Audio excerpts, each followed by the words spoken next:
हुई, बिजनेस का भी ऐसा ही कुछ है, क्योंकि इन्वेस्टमेंट भी करना पड़ता है, ऐसा नहीं है, एक पर्टिकुलर अमाउंट हमें लगाना पड़ता है और फिर काफी साल देने पड़ते हैं, समय भी देना पड़ता है और धन भी देना पड़ता है। ऐसे में उम्मीद यही करते हैं हम कि चलिए इसमें इन्वेस्टमेंट किया है तो हमें उसका लाभ भी मिले। इसमें भी हम पहले संपर्क कर सकते हैं कि ये वाले फील्ड में यदि बिजनेस करेंगे तो सक्सेसफुल होने के चांसेस ज्यादा है, ऐसा कुछ है? बिल्कुल, मैं बताता हूँ आपको, बिजनेस एक बड़ी जबरदस्त चीज है जिसके अंदर की लॉसेस और प्रॉफिट दोनों चीजें हैं। तो सबसे पहले तो ये देखना जरूरी है कि आपको क्या बिजनेस करना भी चाहिए या नहीं करना चाहिए, आपको नौकरी में जाना चाहिए। तो जब आप, इसीलिए इनिशियल स्टेजेस के ऊपर ही अगर आप करने से पहले उसकी सलाह ले लेते हैं तो आप बड़े लॉसेस से बच सकते हैं। कई बार जिन लोगों की कुंडलियों में जॉब सूट करती है, बिजनेस सूट नहीं करता, उनको फाइनेंशियल लॉसेस इतने बड़े बड़े होते हैं कि बाद में जाके उनको वापस से जॉब करना पड़ता है। लेकिन तब तक वो अपना इतना धन खो चुके होते हैं, इतनी मान सम्मान खो चुके होते हैं कि सोसाइटी के अंदर भी उनको शक्ल दिखाने लायक भी स्थिति नहीं बनती। तो इसलिए एक सही समय पे, जिस समय पे आप कोई अपॉर्चुनिटी के लिए जा रहे हैं, तो उसी समय पहले आप सही गाइडेंस लीजिए और ये देखिए कि वाकई में वो बिजनेस आपके लिए प्रॉफिटेबल। और उसमें भी दूसरी चीज है कि जब आपको ये पता लग जाए कि आपको बिजनेस सूट करता है तो कौन सा बिजनेस आपको करना चाहिए। क्या आप जो बिजनेस सोच रहे हैं, मान लीजिए अगर किसी ने सोचा कि मैं ट्रेडिंग से रिलेटेड बिजनेस करता हूं, या कई लोग ऐसे होते हैं जो स्टॉक मार्केट में ट्रेडिंग करते हैं, उसको भी अपना बिजनेस के तौर पे देखते हैं, तो क्या वो स्टॉक मार्केट आपको सूट करता है कि नहीं करता है?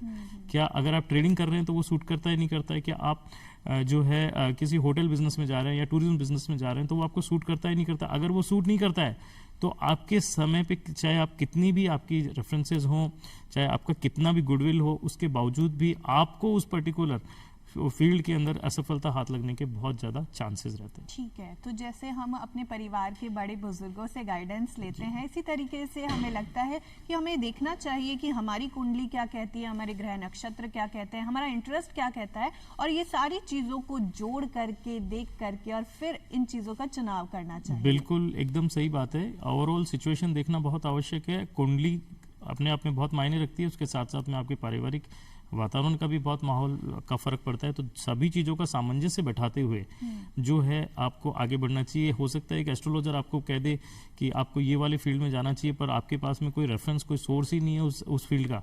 तो एक बैलेंसिंग सिचुएशन रखते हुए आपको एक ऐसे फील्ड का चुनाव करना होता है जिससे कि आपकी पारिवारिक परिस्थितियां और आपकी फाइनेंशियल पोजीशन भी उसको सूट करे, और एज वेल एज एस्ट्रोलॉजी की राय और एस्ट्रोलॉजी की एक एस्ट्रोलॉजर की जो सुझाव है वो भी उसमें शामिल हो, जिससे कि आप इजीली आगे बढ़ सको। मैं कुछ योग बताता हूं, जैसे कुछ एस्ट्रोलॉजी की हम बात कर रहे हैं तो हॉरोस्कोप के कुछ एग्जांपल्स देता हूं मैं, कि एक हॉरोस्कोप है जिसके अंदर अगर 10th 11th और 7th इनका कॉम्बिनेशन हो तो वो व्यक्ति बिजनेस के अंदर सक्सेसफुल होता है। लेकिन अगर उसी तरीके से 6, 10 और 11 का कॉम्बिनेशन होगा तो बिजनेस के अंदर उसके लॉसेस होंगे, लेकिन नौकरी के अंदर उसको बहुत सक्सेस मिलेगी। अब ऐसा व्यक्ति जिसको 6, 10, 11 का कॉम्बिनेशन आ रहा है उसके हॉरोस्कोप में, वो बिजनेस कर ले तो बिजनेस के अंदर कभी सफल नहीं होगा, और साथ साथ में उसको लॉसेस भी इतने ज्यादा हो जाएंगे कि बहुत दिक्कत हो जाती है। तो ऐसे ऐसे कॉम्बिनेशन है। ये मैंने एक बहुत छोटा सा एग्जाम्पल दिया है, इसके और भी पैरामीटर्स हैं देखने के लिए, ये केवल समझाने की दृष्टि से दिया है। तो बहुत सारी चीजों को मिलाने के बावजूद बाद में हम देखते हैं कि एक्चुअल के अंदर उसको क्या सही रहेगा, क्या गलत रहेगा, और उनको कहाँ जाना चाहिए।